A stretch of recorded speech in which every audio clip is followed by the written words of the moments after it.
Yes, it is on live. This is it. You can start it.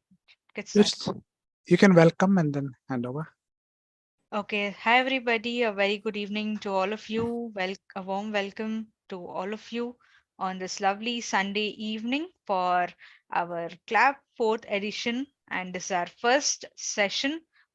And I extend a warm welcome to our speaker, RajdeepManvani sir. A warm welcome to you, and we are looking forward to listening to you. And thank you so. And also, I would welcome all the students. Thank you for joining. And now I would like you to hand it over to Justin sir to take it forward from here. Over to you, Justin sir. Okay. So thank you, Chandana, and welcome everyone to this clap session. These are sessions with speakers who know a lot about their subject and who want to share it with us folks. Rajdeep needs no introduction. He works in Sindhi College. He is in the faculty there and he has won many awards. He won the Best Role Model Award and was felicitated by the President of India. He is mastered speaking like no one else has. He was in Toastmasters. He is still in Toastmasters. I too was in Toastmasters. And let me tell you, he has defeated all the speakers, even the cited speakers, he has defeated them and stood first in all competitions, humorous competitions, impromptu competitions, long speeches, evaluations, you name it, and he was there. He has given speeches all over the country and even in Nepal.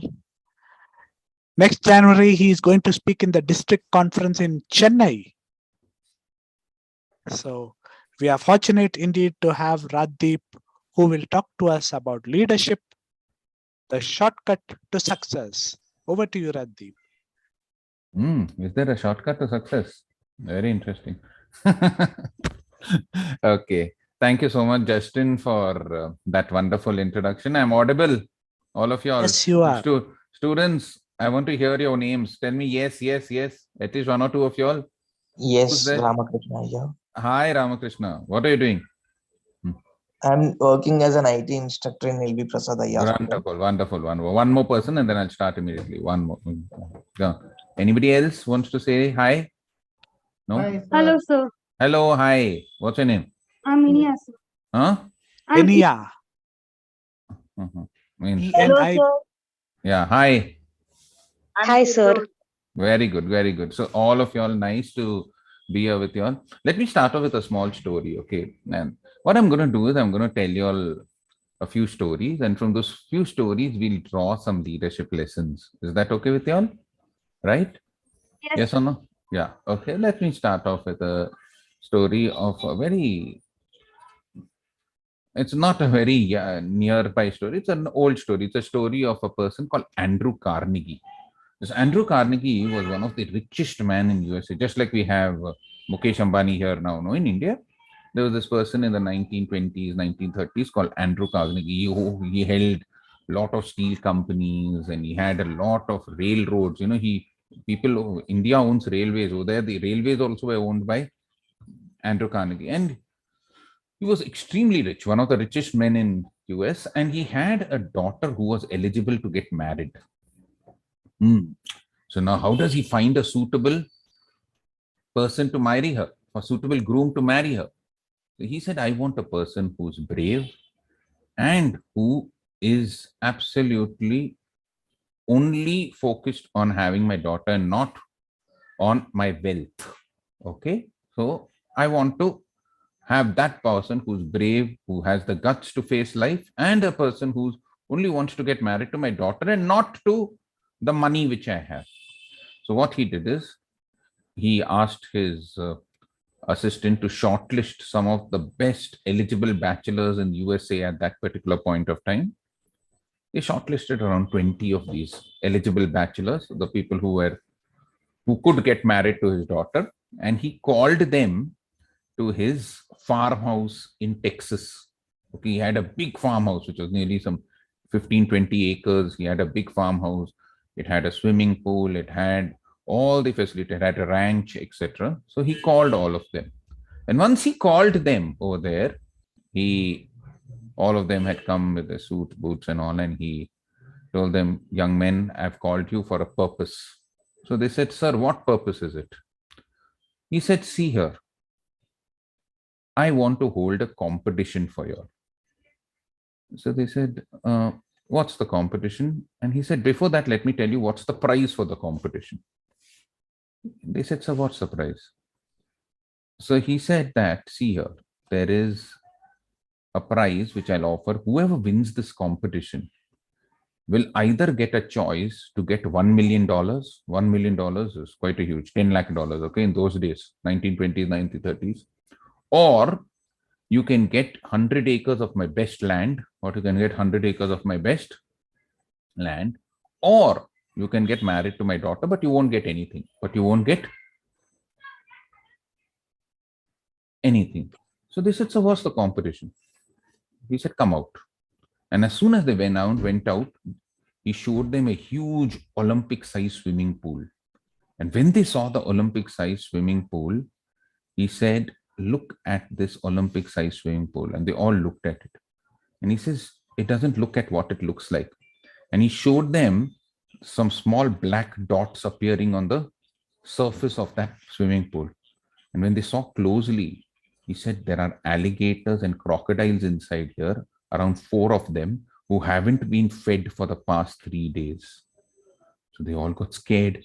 And he said, "Whoever can swim across this Olympic-sized swimming pool without getting eaten by any of the alligators or crocodiles, or caught by any of these crocodiles or alligators, can choose any one of the prize." And as soon as he said that, there was a big splash.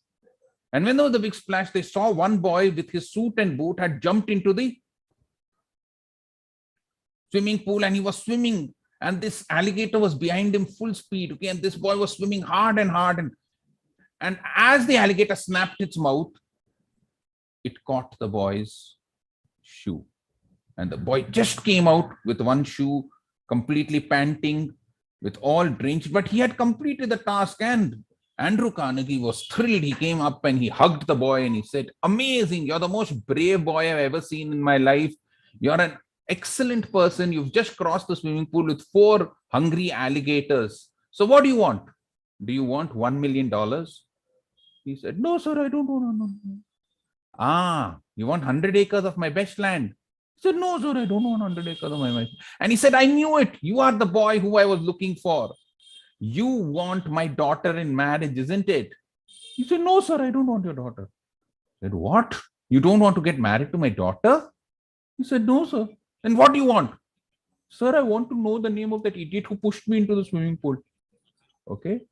And the story went like this because I wanted to tell you a lesson.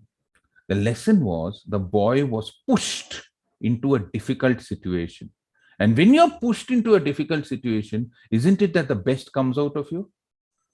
Now, when the best comes out of you, when you're pushed into a difficult situation, that's what leadership is all about. It's not just facing the easy things in life. You'll get all the easy things in life, some things are happening and all. But sometimes, most of you children and most of you all crib, "Oh my God, my life is so difficult. This is happening." The small things happen in life and you get so worried. But the most important thing is, sometimes life puts you in those difficult situations so that the best comes out of you. And the best came out of the boy because he was focusing on crossing.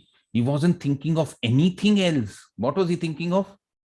He was thinking of only reaching the other side because he had to save his life.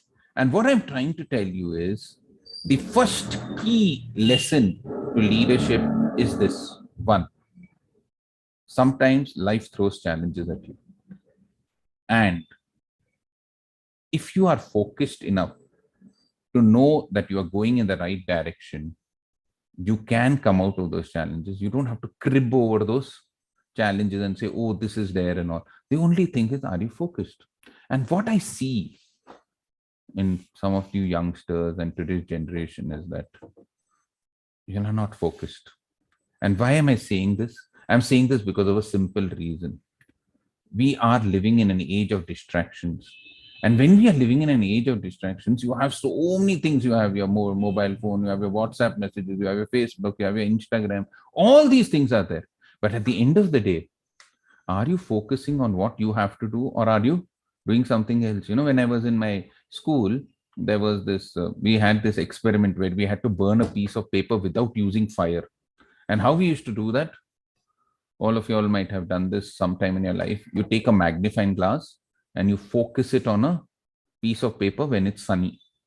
So the first day I went with my physics teacher outside, we were learning a thing on light, and I focused and I put the magnifying glass and we started focusing. But the paper didn't burn. And it was quite sunny. It was afternoon time. It was 12:30. The sun was out. And I was thinking, my God, sun is out. Definitely the paper should burn. But it didn't burn the first day. I tried my best. The next day, it wasn't so sunny. It was bright, but it wasn't so sunny. But the second day, when I went and took the paper outside and I held the magnifying glass, to my surprise, the paper burnt. My teacher smiled at me and she asked me, Rajdeep, why the paper burned the second day? The first day it was so sunny at 12:30. Today you took it out at 10 o'clock. It wasn't. The sun wasn't even at its peak, but even then it burnt. I said, no, ma'am, I'm a little confused. She said, you didn't notice. Today I held your hand. When you were burning the paper on the first day, your hand was shaking. So when your hand was shaking, even though the sun was bright, you weren't focusing the rays properly on that piece of paper. But the second day, remember when you were trying to burn, I held your hand a little bit and I told you focus here, and you held and your hand was absolutely still. And when your hand was absolutely still, even though the sun wasn't bright enough, it burnt the paper. So the first lesson which I want to talk to you about is, are you focused? Because I've seen so many times, you'll be reading your textbooks, and as you read your textbook, one message will come. You'll go to the message. Then you'll get lost in the message. When you're watching TV or you're seeing some class, suddenly some Instagram reel will go into your head and you'll go and see that Instagram reel. Now, I'll tell you something in life. If I've achieved anything in life, it's only because whatever I do, I focus on it. Means if I'm preparing a speech, I'll focus on it. If I'm preparing for a class, I'll focus on it. If I'm taking class, I'll focus on it. I won't do anything else other than what I'm doing at that particular point of time. Once I come and start writing a speech, I will keep my mobile somewhere outside in another room or something like that, so that it doesn't even disturb me. I don't even want to look at that mobile for the next, because if your mind keeps wavering from one place to the other, the chance of you getting what you want in life becomes very, very less.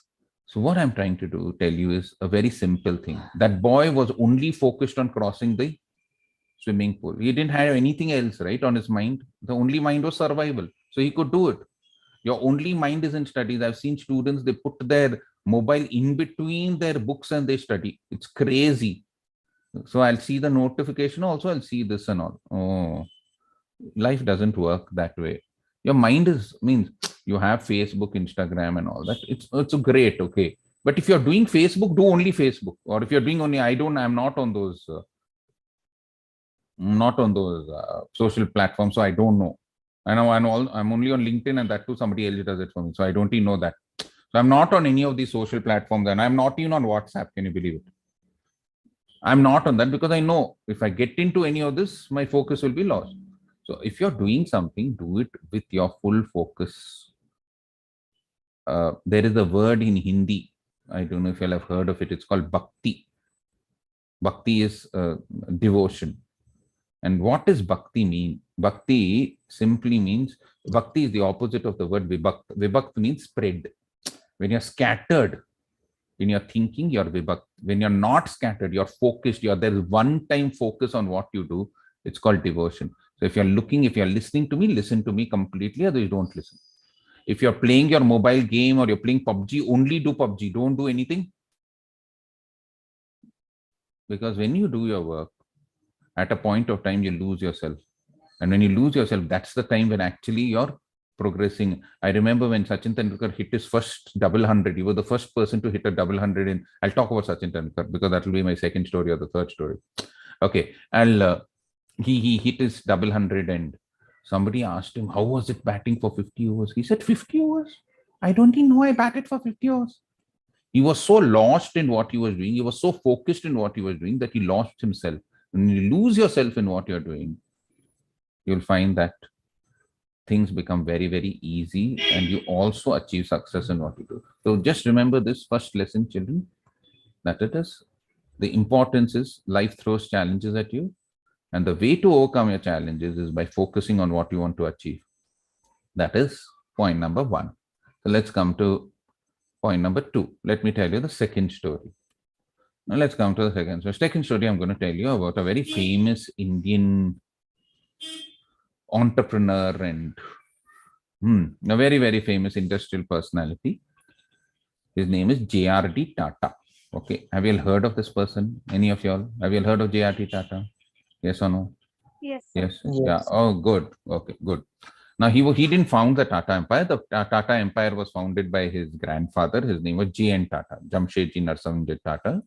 But he was the grandson of J.N. Tata. And J.R.D. Tata, well, let me give you a little history, then we'll start. He started the Tata Airlines. He also started, okay, maybe he started many things. Okay, so leave that. Tata Consultancy Services. And he's a great entrepreneur, great guy. Okay, leave him alone. Let's talk about Tata Airlines. Okay, he started Tata Airlines in the year 1936. Okay, you should know. Tata Airlines later on it was nationalized in the year 1949 and became Air India. Now again, they've taken it back, and now again it's Air India under Tata's. Okay, so 1936, J.R.D. Tata was a very skilled pilot, and he took off the first manned flight from.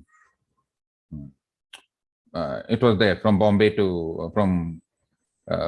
Chennai to Mumbai and Mumbai to Karachi. That was the first when India wasn't partitioned. Okay, and leave that. Okay, they were the first attempt. So, but I'll talk about his inspiration a little later. Let me tell about his story, and then we'll come back. Now, what happened was in 1949, when India got independence, Tata Airlines was nationalized. But Nehru said that, okay, even though it's nationalized, we need an experienced person like J.R.D. Tata because he founded the airlines. So he remained as the chairman of the Air India. It was recalled Air India. So he remained the chairman. So till 1977, when he retired, he was the chairman. He retired at the age of 73. He was born in 1904. Okay, I'll tell you about the story later. Now, what happened? So he was the chairman. So in the it was 1967 or 68. The Indian Air India was, and you should know that Air India was very punctual in those days. It was one of the best airlines. And J.R.D. Tata was in a flight which was going from Mumbai to New York. It was an international flight. It was going from India, Mumbai to New York. When it was going from Mumbai to New York, next to him in the first row was another Indian diplomat called M.K. Jha. Okay, he was the diplomat in the Indian government, and he was sitting with him. So midway in the flight, J.R.D. Tata told M.K. Jha, give me a few minutes. I have to go and come somewhere. I'll come back in another 10 minutes. 10 minutes, give me, I'll come back. He went. He didn't come back for 10 minutes. He didn't come back for 20 minutes.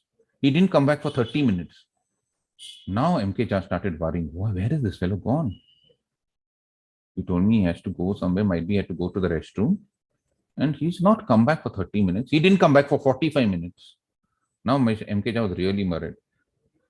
Finally, after 1 hour, 10 minutes, J.R.D. Tata came back. Where do you think J.R.D. Tata would have gone? He would have gone to the cockpit, whatever, correct? No? He was a pilot. That's the normal guess, right? Now let me tell you what happened. Once he came back, M.K. Jha asked him, what's wrong with you? You made me really worried. You told me you're going for 10 minutes and you took 1 hour, 10, 15 minutes. J.R.D. Tata told something very interesting. And I want you to listen. This is a very interesting leadership lesson. And I'll tell you what you can draw from there J.R.D. Tata said, you know what?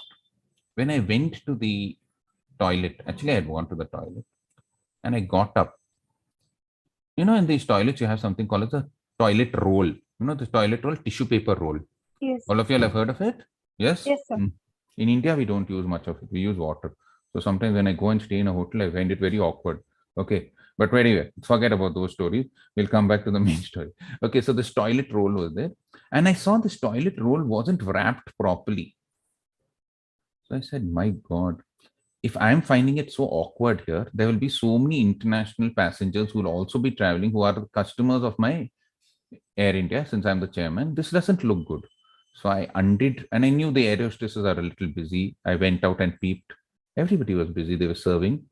So I took it on myself and I rolled up that entire toilet roll, and it was very nicely rolled. But then when I finished the first toilet, I told there are 6 toilets in this flight. It's an international flight, so it's a big flight. Okay, it's not the normal domestic flight where you have only 4 toilets. So you had 6 toilets. So I went to each and every toilet, and wherever I found the toilet roll was not rolled, I rolled it properly in the best possible way so that it shows the excellence of Air India. And I came back. That's why it took me 1 hour, 15 minutes. Now, why did I tell you this story? I tell you the story because of 2 reasons. One, leadership is not doing the big things. Leadership is doing the small things right. So all of y'all think leadership is you become a leader of a team, you become the captain of your college, you become the captain of your school, and all that is nonsense. If you concentrate on the small things in your life and do the small things right, that is where excellence lies. Whatever you do, do it with excellence. Whatever you do. When you're writing a test, write it with excellence. I will do the best I can so that I'll be the best in whatever I do.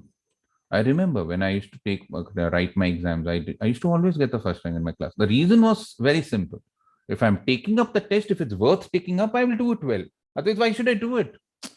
And I want you to learn the small lesson that even a big person like J.R.D. Tata is the chairman. Does he have to do this? No. But excellence is not doing big things right. It's doing the small things right. Small things make up the big things. Sir, how can we implement it? Do the small things right. Do small things right. Leadership is taking up responsibility. So 2 cool lessons. One is leadership is doing the small things right. Leadership is taking up responsibility. What do you mean by taking up responsibility? You get up in the morning. You'll throw that bed sheet here and there. Why? Your mother is your servant. Your father is your servant. Stupid. Fold that bed sheet, keep it inside. You're taking responsibility. You're showing your mother you're a leader. You're showing your parents you're a leader. You'll drink that tea. You'll drink that tea and leave it on the table. Why? Even if you have a servant in your house. I'm not bothered about that. But leadership is taking that responsibility. Nobody is your servant. Nobody is obliged to do any work for you in your life. Why don't you take that teacup and put it in the sink? Or why don't you wash it yourself? You don't know how much happiness you'll give. Leadership is taking up responsibility. When you are given a group project, oh, why should I do the work? The other group members will do the work. Why? Why do we respect Dhoni so much? Why do we respect Kohli so much? Because whenever India is in trouble, they take up responsibility, isn't it? Okay, the other batters have not scored. We will score, right? So leadership is taking up responsibility. J.R.D. Tata took up responsibility, and not only taking up responsibility with excellence. Whatever I do, there should be a touch of class in what I do. You'll go, I know I've seen this happening with my son also, and I shout at him. He'll come home and then you'll throw that socks one side, you'll throw the shoes one side, then tomorrow you won't find it. What rubbish. Understand? And I've seen this. You come home, put your shoes in one place, put the socks inside, and not only put the socks inside, put the laces inside. Why? That is excellent. Tomorrow, somebody is coming, they'll stamp on those laces. When they stamp on the laces, what will happen? Next day, you'll put that same dirt shit which that fellow has put on your laces on your hand. That's why you'll get all those diseases, right? So not only keeping your shoes correctly, keeping those laces inside. When you're doing your computer, shut it down properly, cover it, wipe your. I have bought a mobile 3 years back. You won't make out whether it's old. It's absolutely spick and span and new. I bought an iPhone SE some 2 years back or 2.5. I don't remember. January. I bought it on Priya's birthday only. Some 2.5 years back. Correct? 2.5 years back. I remember. I had to rung her up and I rung her up first with my old phone. And I remember that till now you'll see it's new. I've covered it. I'll wipe it. I'll do everything because everything has to have a touch of. There should be a touch of class. When you do it, people should say, wow, okay, he's done it, right? Whether it's emceeing, whether it is speaking, whether it's writing, whether it's doing anything in life. First thing, J.R.D. Tata taught us, take up responsibility. When you take up responsibility, and responsibility is not in doing the big things, responsibility is doing the small things, right?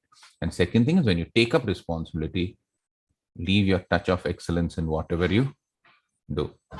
That was the second story which I wanted to tell you, and you're learning a leadership lesson over there, right? Let me tell you the last story. And since I told you I'll talk about Sachin Tendulkar, usually I'll talk about Sachin Tendulkar. Okay. So in November 1989, Sachin Tendulkar, okay, just to, because I told you why J.R.D. Tata was an inspiration, I didn't complete that. So let me complete that loop. Others will be wondering why. You know, when Tata Airlines, Indian event, which became Air India, completed 50 years, that in 1986, J.R.D. Tata said, I'm going to fly the same flight which I took, because he flew the first flight from Chennai to Karachi. So I want to fly that same flight. Now he's 82 years old. Okay, remember this. Okay, he's 82 and he wants to fly the flight. So Indian government said, no, you've got blood pressure, you've got a heart cardiac surgery just done 2 years back, 3 years back, at the age of 82 and all. They took, he said, no, I want to fly. I won't fly from Chennai to Bombay. I'll fly from Bombay to Karachi. And they took permission from the Pakistani government, right, for him to fly. And actually, it was from Karachi to Bombay to Chennai. Actually, the flight took off like that. Okay. I told you the ulta route. And he said no, and there were permissions taken. And he was so adamant that they allowed him to. At the age of 82, he wanted to replicate what he had done 50 years back. And he took the flight from Karachi to Mumbai and he stopped there. He didn't go on to Chennai. But what happened because of that was, it was in the newspapers, it was all around and all that. Some years later, when Ratan Tata became after J.R.D. Tata had passed away, when Ratan Tata became the chairman of the Tata Group, there was an old couple who came and met him. And when that old couple came to meet him, just hold on, just a minute, right? Because there's nobody at home. I'll have to pause it for a minute. Is that okay with you all? Yes or no? Yes, go ahead. Yes, sir. Just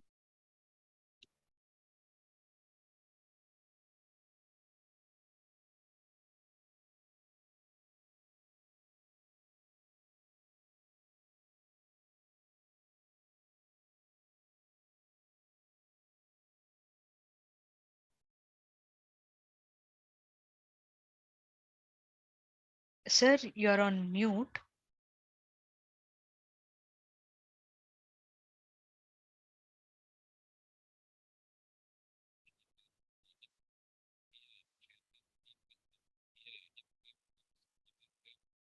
Chandra, he has gone to open the door.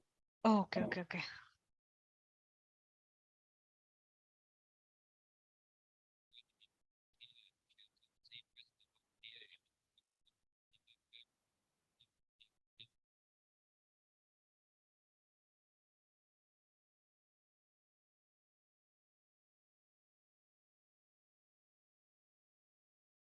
Okay, let me continue. So there was that old couple who came and met Ratan Tata. Am I audible?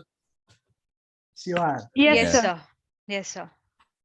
This old couple came and met Ratan Tata and they said, you know, we want to thank you for what our daughter has achieved.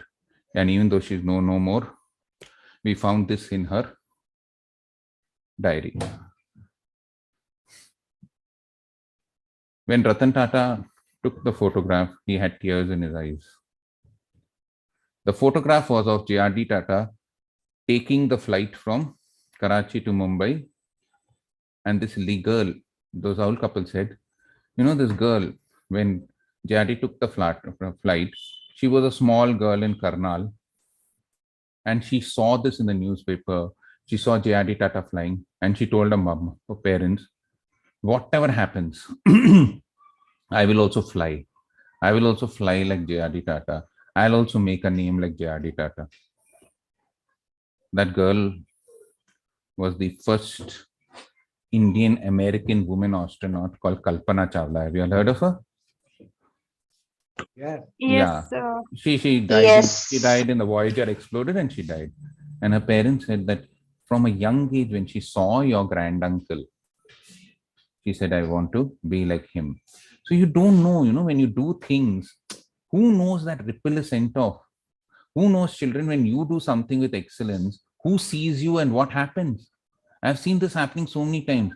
I when I used to be in Jain College, we used to have a five story, now 4 stories or not. Somebody will be running into the lift, and these people say, "Okay, fast, fast, fast, leave it." And I'll put my leg in the middle and I'll tell, "No, let that person come in." And one of the students told me later, "Sir, when I used to see you doing that small thing, we are not being selfless. That little act of selflessness. Now, even if a person is running, now, see, I will keep the door open. When I'm going in rain with an umbrella, I will see that at least one more person comes under me, because that umbrella is a waste only for me.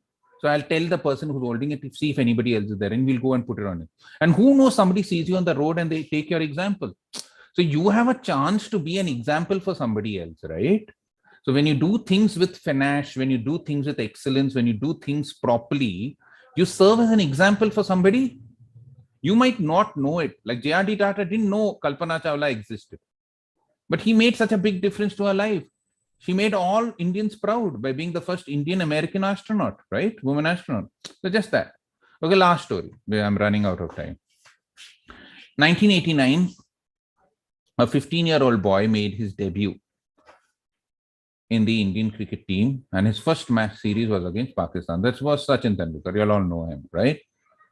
And Sachin Tendulkar, it was a 5-test series in fact, a 4-test series in Pakistan. It wasn't a great series. The first match, India drew, thanks to Sanjay Manjrekar, another cricketer, and Sachin Tendulkar scored 15 and 8.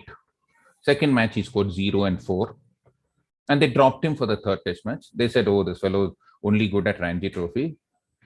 15-year-old, 16-year-old boy, and just 16-year-old. He might be around 16 or 15, just around 16-year-old. 1989, November, he made his debut. And the fourth test match, one of the Indian players fell sick and they had to take in Sachin Tendulkar for the match. And all the 3 first test matches had been drawn because we had somehow escaped through. And then in those days, Pakistan had 4 very, very hostile fast bowlers. Imran Khan, Wasim Akram, Waqar Yunus and Aqib Javed. Okay, these were considered one of the 4 most dangerous fast bowlers in the world. Okay, and in the fourth test match, Imran Khan had instructed the curators. Curators are the people who make the pitches, and he had told them, don't cut the grass on the ground. If you cut the grass, I'll cut your neck. When the grass is there, the ball moves much faster. It skids onto the bat much faster. So they didn't cut the grass, and India somehow was in a very, very precarious situation. There was a rain and all that. And the last day, we needed something like 300, 450 runs or something to win the match, which was impossible. But we had to bat the whole day to save the match. This is the last day. This is the Sialkot test, okay? This is the 4th test match. And when the came out away, the ball was whizzing around. It was absolute. Even though it was the 5th day, it was whizzing around. There was rain and all that. It was absolutely unplayable. So India at the end of 10 overs was 38 for 4. And our mainstay, Sanjay Manjrekar, everybody has gone. There was one person who was a politician. Navjot Sidhu was there on the crease, and Sachin Tendulkar came to bat. And just before that, Ravi Shastri had got out, and Ravi Shastri had gone up to Sidhu and said, "Meko ball to dikhai nahi de raha hai." Understand? The ball is coming on so fast that I can't even see the ball. Okay. And he got out bowled the next ball. Okay, done. Sachin Tendulkar comes in. 15 years, no confidence, no match, nothing has happened. Correct or no? And he comes out to bat. Waqar Yunis bowls the first ball. It's a bouncer. Sachin Tendulkar tries to hook the ball. He misses it. He's very late on his shot. Gone. Second ball, Waqar Yunis bowls another bouncer, but this time it's well directed. It comes on his face. Sachin Tendulkar tries to hook the ball, misses it, and the ball goes flat on his nose. And his nose is bleeding. There is blood all over his shirt. And people who were watching television in those days, I know my mother and all was watching, and I was there at home. And they said, how can they allow small children to play cricket? This is dangerous. And Sachin Tendulkar is flat on the ground, blood all over his face, all over his t-shirt, on shirt, white shirt, and the pitch. And the Pakistani players are waiting for the stretcher to come and take this. There was this Indian physiotherapist who came running with a stretcher and with some ice to put it on him and take him off the stage. And Sidhu is very worried on the other side because Sidhu is going to get married in December 1989. He's saying the ball is going so fast. If something happens to me, how will I get married? This I'm recalling this all from a speech from Sidhu. Okay, so I heard this from Sidhu. Okay, so and he's wondering, oh, this boy gone 38 for 5. Might be we'll be 65 all out and we'll lose the match and go. It's okay. 1-0 we've lost. It's no problem against Pakistan. That physiotherapist comes on, and this physiotherapist is holding the stretcher, and this Sachin Tendulkar is lying there. And after 2 minutes, Navjot Sidhu and the Pakistani players are seeing that fellow is not getting onto the stretcher. The 16-year-old boy is not getting. And they're hearing one small squeaky sound coming from there. Sidhu said, what's wrong with this fellow? He's not getting on the stretcher. So he went a little closer. And 1 or 2 Pakistan players also went, what is happening? And there, Tendulkar is lying with his nose bleeding, completely immobilized, with a pack of ice on his nose, and he's screaming at the physiotherapist, chalo stretcher pe. Chalo stretcher means come on the stretcher. I'm going to translate it in English. And Sachin Tendulkar is screaming in a squeaky voice, Main khelega, main khelega. That means I'll play. What? I don't want to go off the pitch. I will play.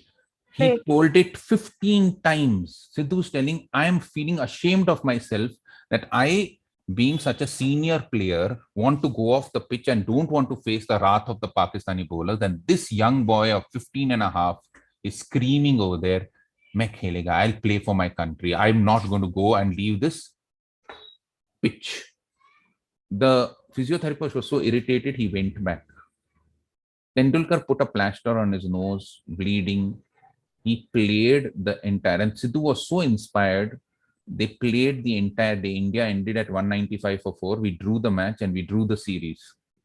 But if you ask anybody, even today, what was the turning point in Tendulkar's career? You ask him also if you see his interviews. Well, happiest moment was winning the World Cup, but the most transformative moment of his life was, he said, when I took the decision not to leave the field. Because if I would have left the field that day, who knows whether I would have become Sachin Tendulkar? Who knows would have been picked for the next? He made 60 or something, not out in that CLAP4 test, and the rest, as they say, is history, right? But he said, I would have never. That day I realized when I refused to go off the pitch, I was not a boy, I was a man. Correct or no? And the magic words were, Main khelega, I will play. Now, why I told you this story is, there are 2 decisions which come in your life, children. One is called, not children, I shouldn't call it children, students. If I tell children and all, people get angry with me, young adults, whatever. Okay, you have to take 2 decisions. One is the right decision and one is the easy decision. Easy decisions, leave the pitch. Right decision, play for my country. And sometimes when you take the right decisions, that's what helps you in the long run. What helps you in the long run is not the easy decisions. What helps you in the long run is the right decisions. Whatever may be the situation. I started off with this, right? Whatever may be the situation, you might be facing a lot of problems in your life.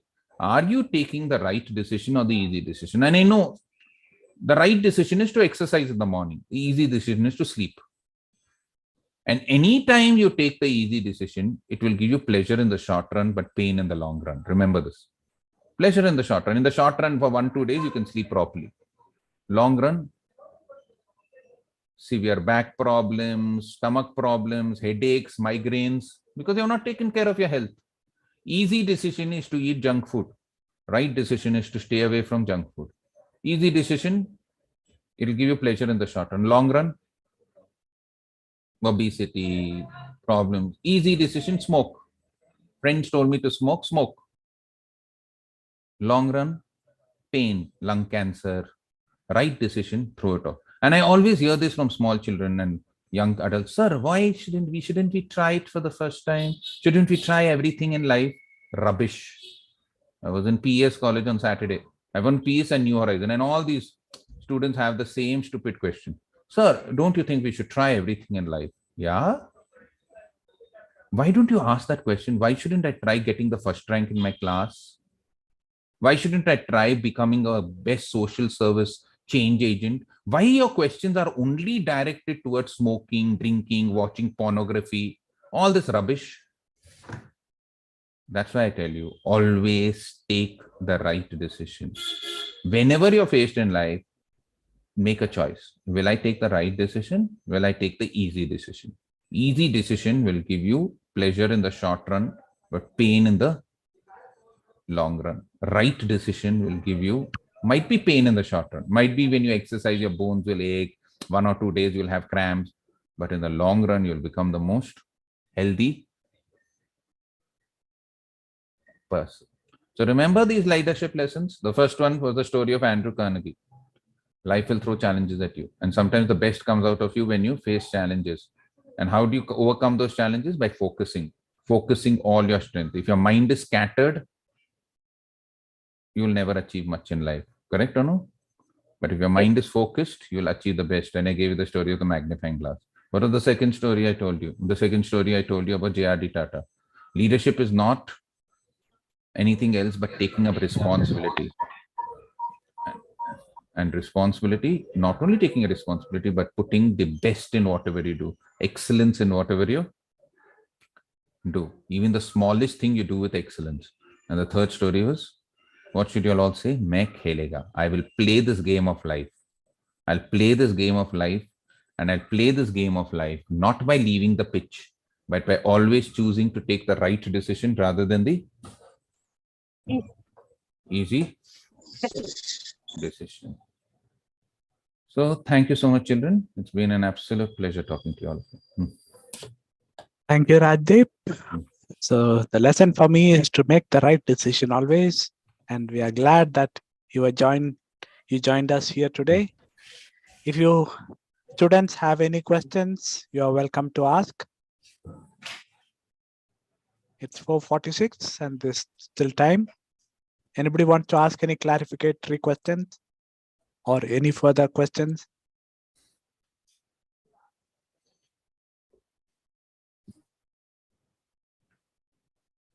Or even Rotarians, if you have any questions, you can ask.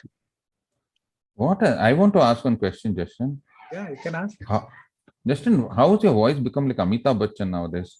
I want to invite RajdeepManvani and all. What, you're watching Kaun Banega Crorepati or something like that? No, Hey, nothing. what is happening, Justin? I'm listening to you. What is the secret of your baritone voice? Please tell me. I've been drinking. I know. I can guess what it is. Right decision and easy decision. That's what you took. That's what I went to the bar to get a baritone. Very good. Keep it up. I mean, keep it sir, down. I have a question. Yes. When we are working in the office, Nagraj here. Tell me. When we are working in the office, our boss will come and tell something. Our other leader will come and tell something. So which one to do first? So it is fully confusing actually. Two, three things will come. They will come and tell at a time to do the things. So which one to do first and how we can go about it? Which one will not get you fired from the job? First do that. Whom do you have to listen? Who will fire you? The boss or the leader?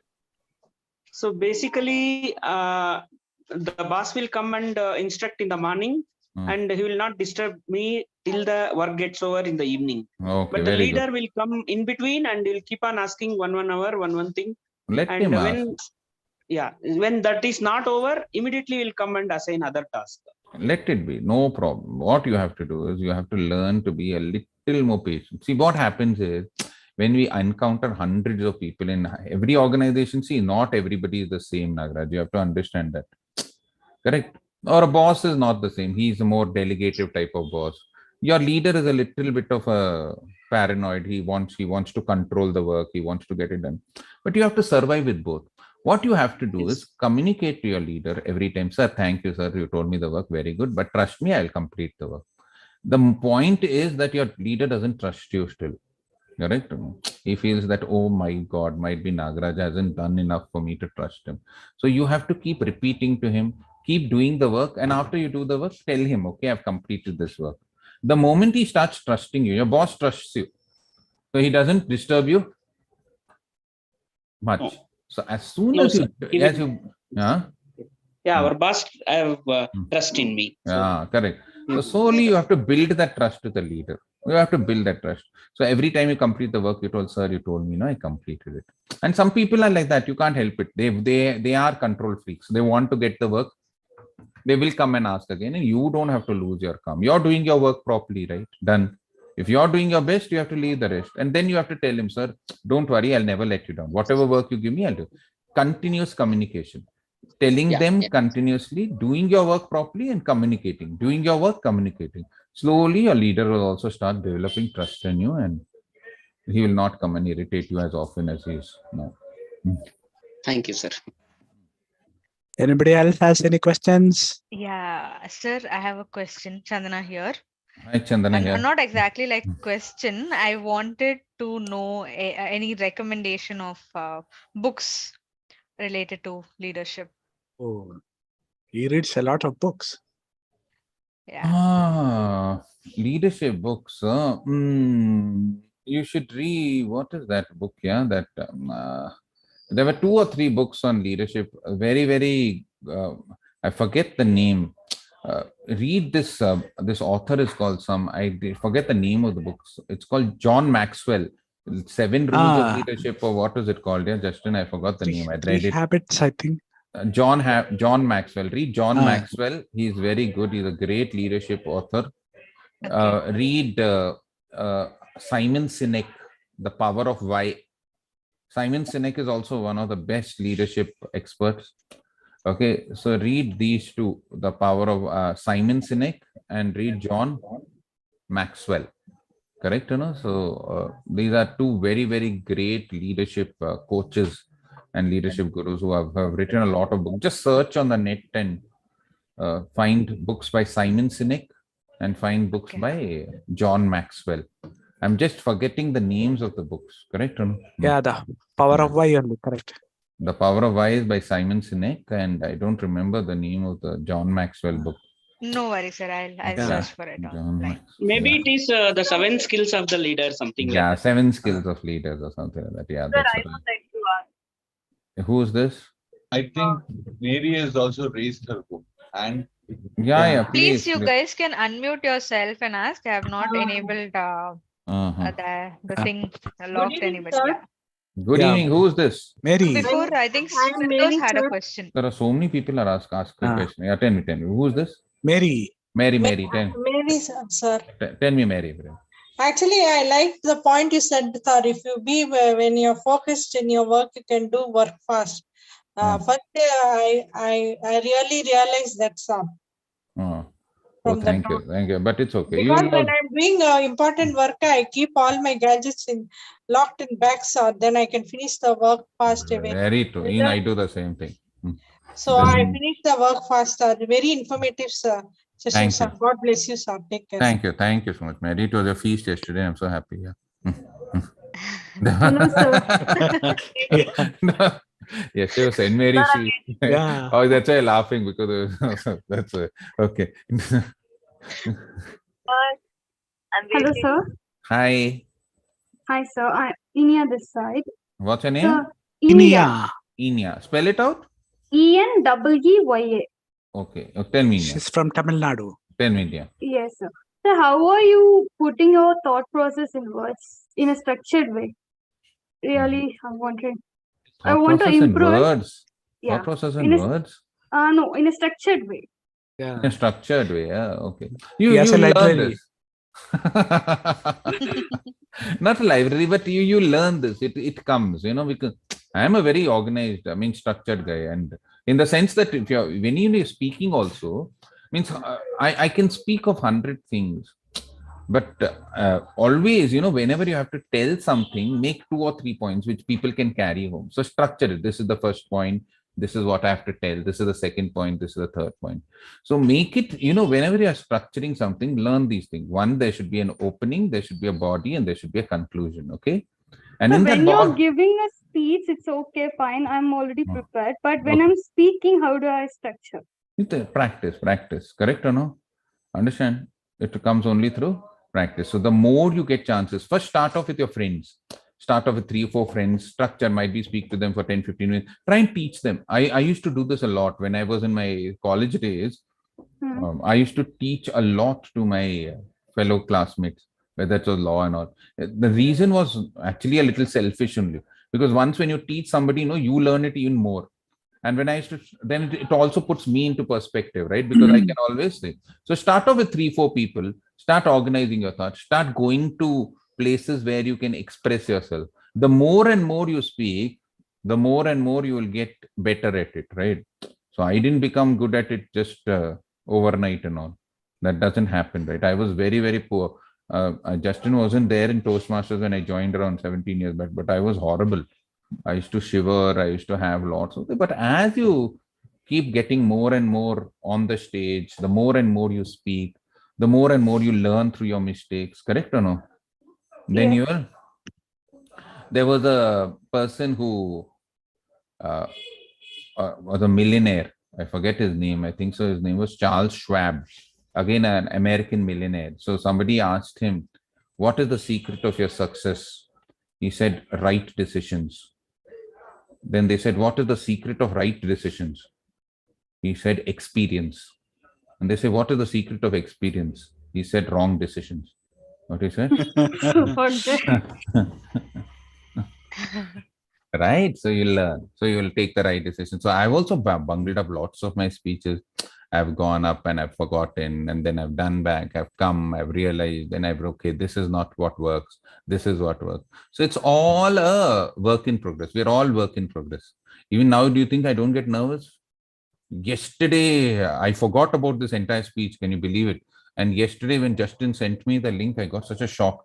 Oh, I've told him and all. Then I had to sit and I had to think of what I had to speak. I had to put it out in my notepad.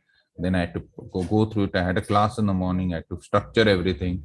Understand? So it takes time. Even whatever it takes, you have to put in a little bit of sweat, and then you have to make wrong decisions, and then slowly it will become right decisions. Okay? Okay, sir. Thank you, sir. Yeah, somebody else wanted, I think Firdaus. Yes, sir. I was waiting since really long. Yes, sorry to keep you waiting. No worries. Tell me if it goes. It's similar to what was questioned to that American, so I will be questioning you. What is the secret of your? What is the secret of?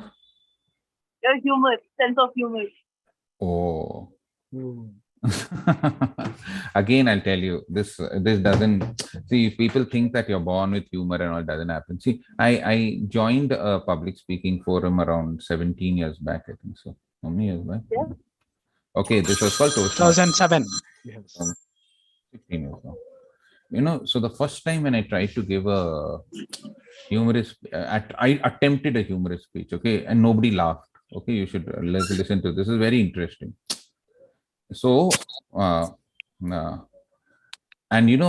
nobody laughed. And the topic itself was the humor in life. Okay, the topics, the speech was there. And there was one guy called George Timothy. Okay, he was my evaluator. George Timothy in Justin knows. Okay, evaluator is the person who tells you what you've done well and what you've done badly in your. And you know what evaluation he gave me? He told me, "Rajdeep, this is the most serious depiction of humor I've heard in my life, it seems." Correct? Oh, I got such a shock. Correct or not? But serious depiction of humor. Okay. And then I learned that people were not laughing because I was so serious myself. I was a lecturer and I used to put my face like uh,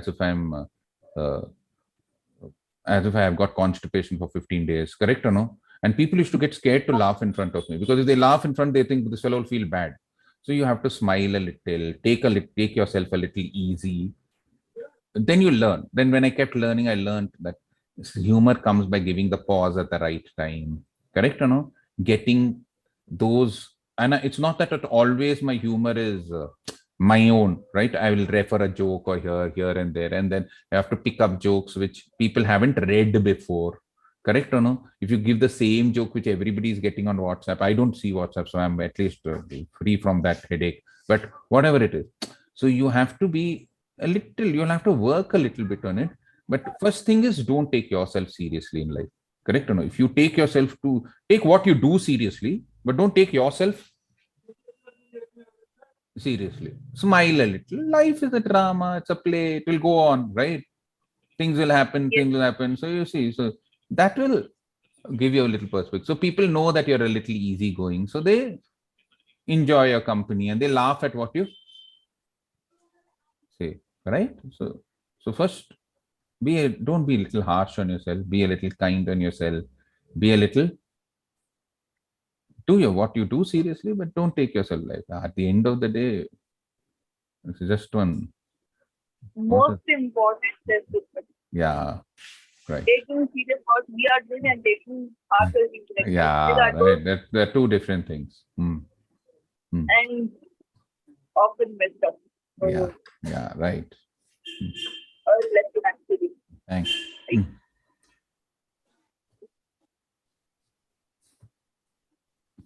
Anybody else wants to ask any pearls of wisdom?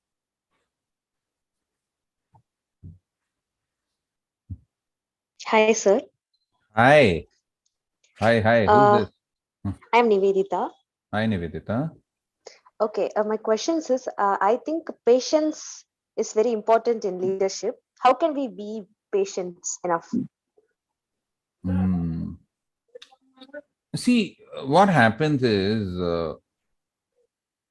listen to this in life, okay? This might help you. It helped me. Anything for which you're desperate. Sorry for the interruption. It's okay, no problem. I'm Absolutely. able to mute myself. Okay, it's okay. Someone please mute me. Can you hear me? Doesn't matter. We are not getting disturbed. You're getting disturbed that you're disturbing us. So don't worry. We are not getting disturbed. Nobody wants to mute you. You want to listen to your voice. You want to say something else? Tell. No, sir. No. Okay. Happy? No. Should I tell my answer now? Yeah. Go ahead. For 3 minutes, you're telling disturb. Don't feel disturbed. We are all calm. We are all peaceful. We love your background. Correct or no? So don't worry. Okay. Now coming to the point. Listen to this in life. Okay. Whatever you're desperate for in life will get delayed. Learn this. Okay. It may not be denied in your life, but it will definitely be delayed in your life. And I learned this the hard way. I was very, very desperate to get a job when I pitched, and I didn't get the job for 17 attempts. I've seen this happening with CA students whom I teach. They're desperate of clearing their CA. They don't have patience and they won't clear. I don't know. God has a very weird sense of humor. God is a very weird sense of humor. Have you seen this, Nivedita? You have this, you put a coin in your hand and you put it tight and you ask a friend, guess what it is? And if he tries to open your hand forcefully, you'll say, no, I won't open it. Then he says, no, man, I don't want to see it. Then you'll only go behind him and show him what's there in your hand. God is like that. So when you're desperate for something in life, now I think so we have to mute you. Okay. Okay. When you're desperate for anything in life, it gets delayed. Okay. When you're desperate for anything in life, it gets delayed. I've seen this for CA students. They're desperate to pass the exam, then they let go. Okay, doesn't matter. I'll give my best. Because see, at the end of the day, timing is not in your hands. Everything is in your hands. If God even gives timing in your hand, then what is he God for? Correct or no? I want to have this tomorrow. I want to have this after 1 year. What nonsense. Correct or no? It doesn't happen that way. So just Learn this, that desperation leads you nowhere. Put that in your head. Let it be. I will put my best. But the moment I start getting worried about the consequences and whether the result will happen or what, be sure that won't happen. It will get delayed in your life in some way or the other. So keep that in your mind next time when you're doing anything which you're desperate in life will get delayed. I've seen this happening for couples who want a child and they never get a kid, and then they let it go and they get a child. It's all, it's just a weird, I don't know what it is, but it's God's weird sense of humor which is trying to tell you that don't. There is something which is in my control also. Not everything is not in your hands. So just be a little, keep this in your mind. Desperation is not going to lead me, and that will teach you to be a little. Imagine if your mother was impatient, would you have been born? She waited, no, for 9 months. Okay. Yeah. Imagine if the rivers are impatient to reach the sea. There would be floods everywhere, right? Imagine the trees were not patient. They were very impatient to give the fruits. You would have all half-baked fruits, right?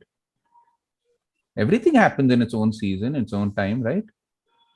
And what you do is, Nivedita, do something which will help you. Stop for 10-15 minutes every day. Sit in nature, but don't do anything. Don't do anything, which don't do anything. Don't even pause. Stop. Just sit quietly for 10-15 minutes. Let whatever thoughts come, let whatever happens. You'll be desperate to get up. Your body will itch and all. Don't give up. Just sit for 15 minutes. I'm not telling you meditate or anything, no big words, nothing. Just stop, or sit in a garden and just observe nature, or feel the breeze on your face, or touch a flower and do. Sit for 15 minutes every day in nature or something. You'll see soon you'll become calmer and. Okay, definitely I will try. Right. Don't say I'll try. When you say try, no, you definitely you won't do it. I will do it. Try is a very. I will. You put a paper down. I'll try and pick up the paper. What nonsense! Either you pick up the paper or you. I will pick up. You'll pick up the paper, and anything which is desperate will get delayed in your life. Remember this. That's wise words. Anybody else? Okay, they've all got bored. 5, Last 6. call. Hello, sir. Hello, here. Hello. Yes, sir. Hello. Are you able to hear me, sir? Hello. There is Sarvanan. Yeah. Yeah. I'm also trying to tell, like, in olden days, we say, hello. Yeah, he's a software engineer. Hello. Yeah. Hi, Saranan. Hello. Very nice to meet you, sir. Very nice to meet you too. We are all totally attracted by your spontaneous and prompt delivery, sir. Oh, thank you so much. And your way of delivery, that is that ups and downs. I mostly like it very well, sir. Thank you so much. Everything, I know that everything comes on your practice, but I have to follow you. But how to follow that? I have to practice on myself. Practice. You don't have to worry anything. Just go and do something. Practice 15 minutes, 20 minutes every day. You will become good. Correct or no? Don't worry. Yes. There was one singer. He wanted to, in Bangalore there is Chowdia Memorial Hall, correct? Yes, sir. Yes. So there was one singer. He was standing with his guitar on the road, and he hailed one auto guy. He says he wanted to walk up. He didn't have money, so he said, "How do I reach Chowdia Memorial Hall?" He asked the auto driver. The auto driver looked at him and said, "Well, practice. Someday you'll reach Chowdia Memorial." How is it? Even auto drivers are giving you wisdom nowadays. Okay, good. Thank you so much. How to face the spontaneous situation, that is situationally, how to react to the surroundings, how to face the surroundings, if any challenges come, instantly how to... 1 minute, I'm Chandana, mute them. Chandana. I'm not getting the question. I'm finding it very difficult to hear. Just wait. 1 minute. 1 minute, Sarvana. There is a lot of... Yes, sir. I'm not able to hear. Yes. mute all and then This is okay, guys. Sarvana, last question. Okay, sir. Shall I start? yeah, Rajdeep, you can unmute.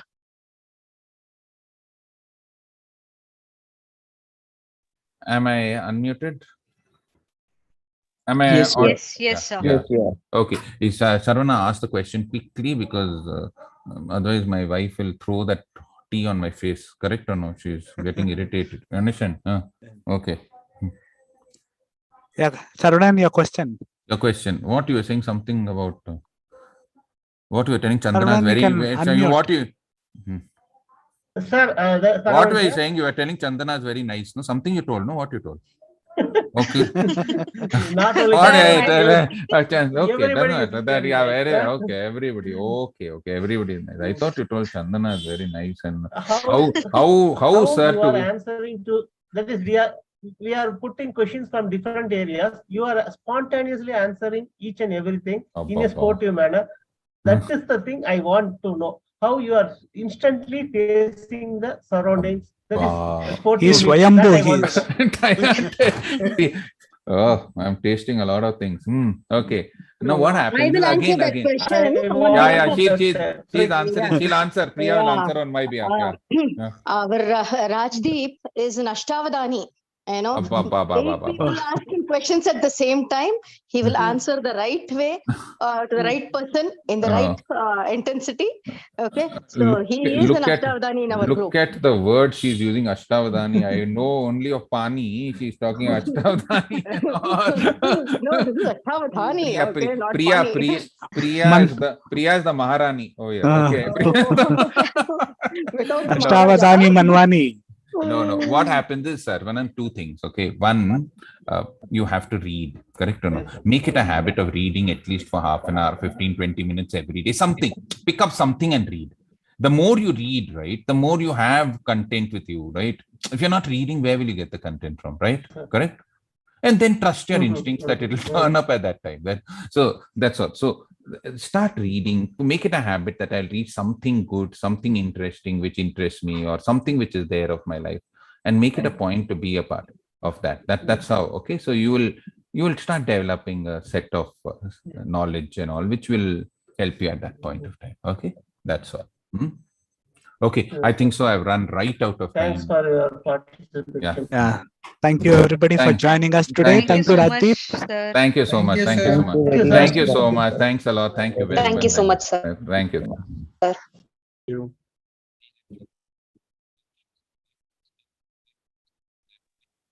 Yeah, nice session. Thank you, sir. Next week it will be Gokul speaking to us. Okay. Thank you. Gokul. Yeah. Homework, Justin. Homework. Do something small and yeah.